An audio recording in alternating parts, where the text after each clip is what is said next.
වෙනවා සුද්දාලා උස්සලා YouTube channel එකට. ඔන්න මේ කතාව පටන් ගන්නෙ කොහොමද? මෙහෙම පටන් ගමු.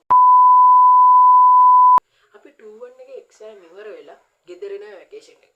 ඉතින් ගෙදර ඇවිල්ලා ඔන්න ඔහම ඉන්නකොට ජූලි 29 ගාලේ වැල්ලේ දේවාලේ පටන් ගන්නවා. වැල්ලේ දේවාලේ යන්නත් ඕන.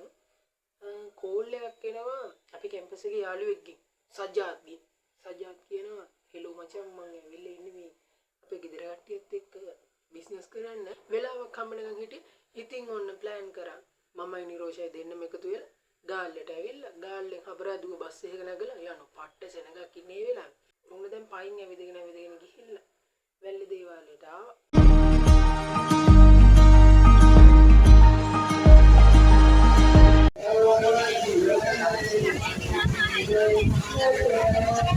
රැල්ල පා ගන්නවා. රැල්ල පාගල ඉවරලා ඒ වෙලාවේ සජ්ජාත්ට කෝල් එකක් දුන්නා. සජ්ජාත් අපි කොහෙට දෙන්න ඕනේ කියලා. සජ්ජාත් කිව්වා මේ ලොකේෂන් එකට වරෙන් කියලා. එයාලගේ පවුලේ කට්ටියම ඇවිල්ලා හිටියා බිස්නස් කරන්න. පොර බලාගෙන සෙල්ලම් බඩු කඩයක් කිව්වා. සජ්ජාත් කිව්වා මොනවා හරි ගන්නී කියලා.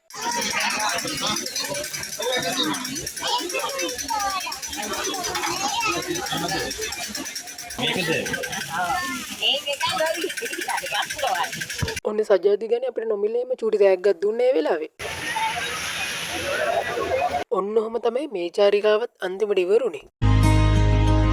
ඉතින් තවත් දවසක තවත් අලුත් ලස්සන vlog එකකින් හම්බෙමු. සතුටින් පරිස්සමෙන් වැඩි කරගන්න යාළුවනේ.